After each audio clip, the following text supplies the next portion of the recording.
Assalamualaikum warahmatullahi wabarakatuh. Oke teman-teman, nih aku lagi ngobrol sama teman-teman yang ada di daerah Ngunut ya. Ini lagi ada di lomba. Kita ini lagi ngobrolin soal perkembangan burung saat ini teman-teman. Dimana sekarang itu banyak sekali pemain-pemain muda, pemain-pemain baru, dan yang berbeda pada saat ini itu apa? Banyak pemain itu lagi gandrung sama burung muda, lagi seneng-senengnya ngelombain burung muda. Biasanya pastel atau burung mabung pertama. Yang rata-rata nih ya, kalau ditanya itu kenapa? Ya ada yang mengatakan katanya tuh burung muda banyak tantangannya. Wah, ada juga yang mengatakan kelas atau apa kita ngadu burung muda itu lagi semangat-semangat kan ya, jadi lebih serem katanya seperti itu. Ya kalau aku sih apa ya, ngelihat di dinamikanya dunia burung saat ini kan banyak orang mungkin pengen udah deh pokoknya aku juara dulu lah gitu kan. Kayaknya cocok memang kalau kita bicara tentang burung muda. Mas Ani, ini kemarin katanya baru kirim burung ya? Iya, alhamdulillah. Pastol atau trotol? Enggak, itu trotol satu sama burung dua urakan. Dua urakan ya? Dua urakan. Bahan lomba. Bahan lomba. Ini kalau di daerah tempatnya Mas Ani sana, ini kan kalau aku lihat nih teman-teman ya, di grupnya Mas Ani ini kalau berangkat lomba itu biasanya banyak orang, banyak burung gitu kan.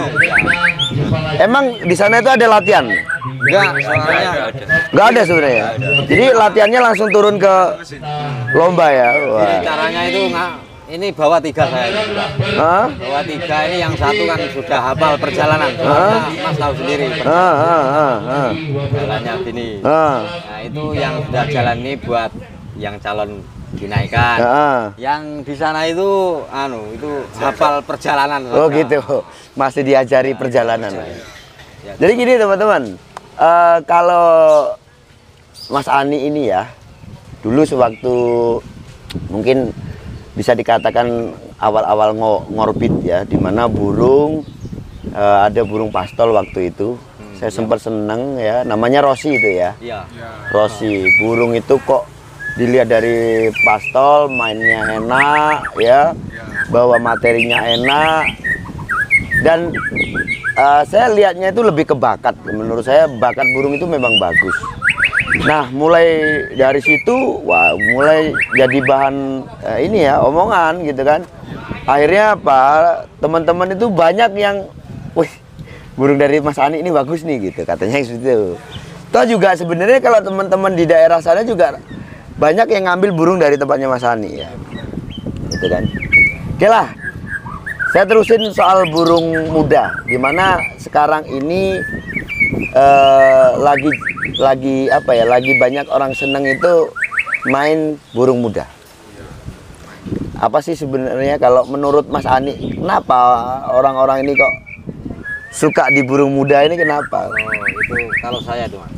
Satu itu kan berdidik dari trotol. 5 seri.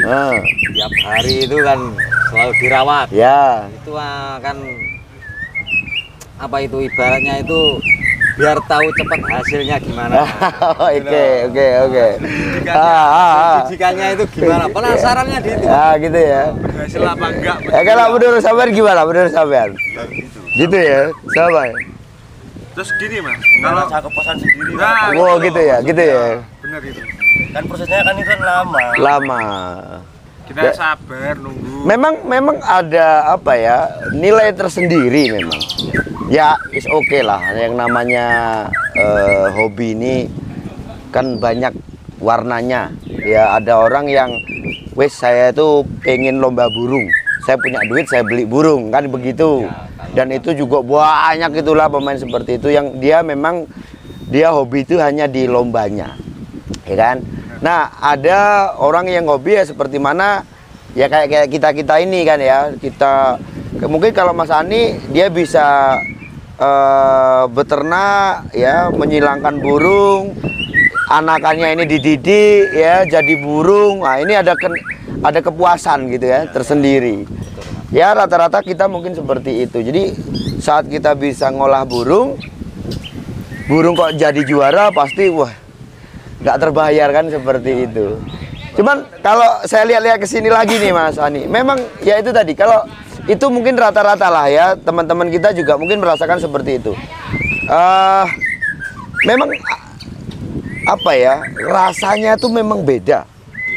Saat kita main burung muda itu memang beda. Ada serem-seremnya dikit gitu loh ya. Deg-degan. Ya, deg-degannya itu tersendiri.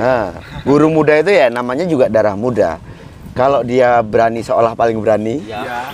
Kalau dia itu punya materi bagus seolah-olah dia paling punya gitu kan ya. Jadi mainnya itu lebih maksimal gitu teman-teman ya. Jadi terus konsekuensinya nanti terus burung rusak dan sebagainya.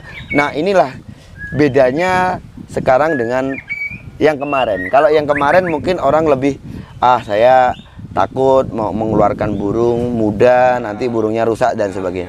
Kalau sekarang itu mungkin lebih orang itu sudah dewasa kan, sudah mulai tahu lah caranya gimana supaya burung ini tetap aman. Artinya apa? Nggak ada masalah untuk menggantangkan burung muda. Ya seperti mana burung dari tempatnya siapa tadi? Mahmud ya, siapa Mahmud itu? Ya, Mahmud itu burung itu tercatat umur berapa tahun tuh? Itu ya 1 tahunan itu. 1 tahunan. Itu belum mabung kan tuh? Belum.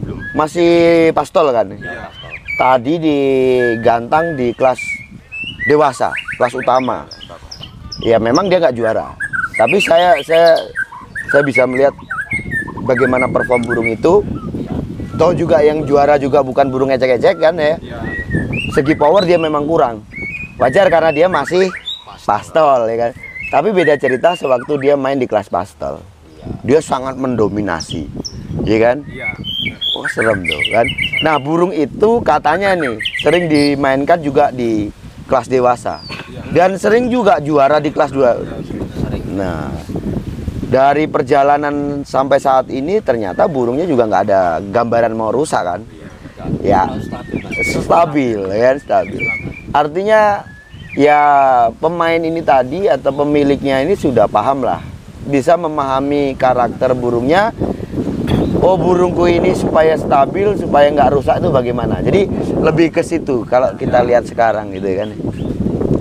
Jadi kalau teman-teman dari Mucang Laban ini gimana? Ini burungnya banyak gaco ini pastol atau burung gimana Om? Pastol ada. Pastol ada. Kebanyakan apa? Masih burung muda? Ya masih muda lah Mas. Kalau itu 1 urakan 2 urakan itu. Gitu ya. 2 pol ya. Dan tetap burungnya tetap eksis gitu ya. Ya alhamdulillah. Alhamdulillah.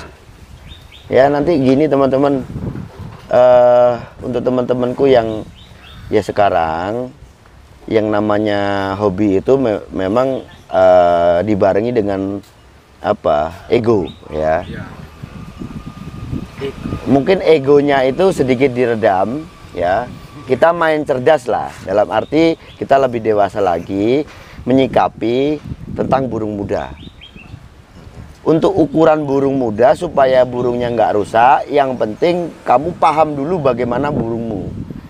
Jangan hanya berpatokan pada settinganmu saja. Ingat burung muda itu tetap nanti ada perubahan di psikologis. Jadi lebih membaca karakternya dan itu nanti diimbangi dengan settingannya. Nah itu menurut saya yang bikin burung nanti bisa stabil lah ya. Jadi tetap bisa semakin tambah umur semakin bagus gitu loh ya. Kualitas burungnya. Arti dari kenapa kita harus tekan ego kita. Ya oke lah sekarang rata-rata orang pengennya seperti mana yang dikatakan Om Ani tadi, kita udah didik burung pengennya cepet-cepet gitu ya. Nah cuman sewaktu kita pengen tahu nampilnya burung kita itu seperti apa, setidaknya kamu harus tahu burungmu tuh punya kesiapan, betul-betul ada kesiapan atau tidak. Bukan karena dasar iseng. Nanti karena kalau dasar iseng, ingat ini burung muda, ya masalah gitu loh ya. Yang sudah tahu karakternya itu tadi loh. Nah betul. Takutnya pedot. Nah, itu pedot. Nanti pedot katanya gitu. Tapi tahu kalau pedotnya sama kondisi itu. Kalau udah kondisi, kelihatannya udah kondisi, baru berani datang. Kalau belum ya masih disimpan di rumah dulu. Ya betul. Soalnya kan perjalanan juga jauh loh. Wah, jauh. Ora disimpen loh. Ini ujung selatan teman-teman ya, rumahnya tuh di ujung selatan ya. Ya itu. Di ujung selatan. Jadi saya gini, sebenarnya kita bicara tentang burung bagus itu banyak lah ya, burung-burung yang juara itu burung bagus. Tapi kita harus tahu juga bahwa perjalanan burung itu bagaimana. Nah gitu ya. Maka saya pernah bahas tuh Om, ada di daerah di Lampung sana, ada di mana di situ burung-burung bagus. Kenapa saya katakan di situ burung bagus? Bukan hanya saat burung itu lomba juara itu kan udah bagus ya, tapi prosesnya, jalannya itu yang sampai jalannya viral itu loh, yang Jenglongan Sewu itu, ya, yang sampai Jokowi turun langsung itu ya. Nah, burung belum apa-apa ya waktu mau digantangin perjalanannya udah jalan rusak dan sebagainya. Iya kan? Ya. Burung mabuk perjalanan kan. Tapi kalau burung itu sampai kerja artinya burung itu udah oke gitu kan. Dia segala kondisi dia oke gitu kan. Seperti mana di tempatnya Om Ani gitu. Di tempatnya Om Ani itu jalannya berkelok-kelok ya. Stabilitas mental. Kalau di sering Mas itu di pangkringannya ini jatuh ya kan. Iya kalau soalnya berkelok-kelok. Jangankan burung, orang aja basah itu Mas. Basah Mas Yan. Gitu. Jangkrik itu masih cuma gelondong itu. Tiga itu dimutakan. Tiga utuh masih utuh. Tiga jadi satu. Jadi burung yang saya katakan tadi bagus ya, ini artinya kan penilaian ini lebih bagus lagi karena dia sudah terbiasa dengan keadaan yang nggak enak sebenarnya gitu loh ya. Artinya burung itu bisa menghadapi segala medan gitu loh ya. Oke lah. Dan ini ngomong-ngomong nanti untuk kedepannya Mas Hani, mungkin teman-teman dan Mas Hani yang mungkin juga beternak burung dan pengennya menyetak burung. Ya kita ini kan pemain, bagusnya di burung ini kan begitu ya. Jadi kita ini juga bisa jadi peternak, pemain, pencetak burung. Toh juga nanti bisa mendapatkan keuntungan. Kan gitu ya, selain hobi kita dapat keuntungan. Kedepannya mungkin gini, kita belajar dari beberapa burung yang sering moncer lah ya, tingkat nasional ini. Oke, saya pengen mengajak teman-teman juga lebih cerdas lagi. Kita ini jangan hanya bicara tentang peristiwanya, ya. Oh burung itu juara, dapat mobil, begini begitu. Itu harus lupakan. Orang itu kalau punya pikirannya luas gitu ya, dia akan belajar. Oh bagaimana saya bisa mencetak burung seperti ini, ya kan? Dengan poin-poinnya seperti apa. Sekarang ini yang terpenting bagaimana kita cetak burung. Oke lah sekarang kalau kita bicara tentang karakter, tentang perform burung, kinerja burung, kita udah selesai soal itulah ya. Kita udah berusaha untuk silangkan burung dan sebagainya. Mungkin yang perlu ditingkatkan lagi soal materi. Kita harus betul-betul fokus di sini, ya kan? Ya tadi saya juga sharing sama teman-teman ini. Kedepannya ini yang paling menarik adalah kelas pastol dan mungkin yang ada daya beli yang kuat ya itu di pastol. Banyak orang itu malas nunggu terlalu lama, akhirnya dia cari gaco itu dari pastol. Nah sekarang tugas dari teman-teman ini supaya bisa tetap mengikuti era perjalanan burung itu, sedikit ada upaya burung bagaimana kita cetak supaya dia itu nggak harus ya kan? Sekali keluar langsung materi, sekali keluar langsung materi. Dan itu Pak, mencari bahannya itu Mas. Iya. Itu saya juga itu kan trotol berbagai macam harga juga lah. Iya. Sesuai kualitas. Itu yang murah itu malah tidak dicari sekarang Mas. Gitu ya. Iya. Heran saya. Malah yang murah dicari. Enggak. Oh gimana? Malah yang mahal. Ya dicari ya gitu ya. Yang mahal. Cari yang mahal. Iyalah, sekarang kalau kita gini, kita bicara tentang soal pemain. Pemain itu saya tahu kok. Pikiran dari pemain itu seperti apa. Kita ini dasarnya hobi kok. Dasarnya bukan cari untung aslinya, ya kan? Hobi itu hobi itu kalau normalnya adalah buang uang sebenarnya kan gitu. Jadi kalau saya sering kok bilang sama teman-teman tuh ya, apalagi di saat ini kan apa ya namanya, kita pastilah banyak keluhan dari teman-teman peternak itu katanya harga burung jatuh, ya kan? Ya. Sampai trotol tuh harganya 500, 900 seperti itu. Dari dulu saya pernah mengatakan pada teman-teman, seorang pemain burung dia nggak akan mungkin cari di pasar. Artinya mereka nggak akan mungkin cari sesuatu yang murah. Kalau dia nawar itu wajar, manusiawi ya. Taruhlah tempatnya Mas Hani harga 5 juta. Pak, 3 juta aja ya. Itu wajar, manusiawi. Tapi kalau pemain itu nggak terus cari, burung yang harga 800 itu pasti bagus. Nggak mungkin. Karena sudah, iya itu normalnya seperti itu teman-teman, gitu loh. Kalaupun ada 1001 ya gitu, nemu kan ya. Nah, gitu. Jadi pemain itu pasti tahu, oh cari burung tuh di mana. Maka itu tadi fenomenanya adalah kalau murah malah nggak dicari, ya kan? Kalau murah malah nggak cari, ya tetap harus dengan harga dan kualitas. Yang kita bicara tentang harga, ya kan? Ya kita bicara tentang kualitas juga. Toh kita semakin dewasa sampai saat ini, burung-burung yang kita sudah keluarkan juga toh memang sudah ada testimoni. Artinya itulah yang menjadi nilai jual kita. Betul. Tinggal nantinya ya itu tadi, progres sekarang pokoknya kalau kita pengen mengikuti eranya saat ini, menyediakan burung pastol ya kita harus betul-betul fokus gimana nyetak burung keluar langsung materi. Ya gitu lah ya. Keluar dan materi. Oke lah, cukup seru untuk obrolan kita. Sampai sepi ini ya. Pemainnya udah pada pulang. Mungkin gitu aja ya Om ya. Terima kasih. Sukses terus lah untuk teman-teman Bincang Laban. Saya rasa cukup sekian. Sukses selalu.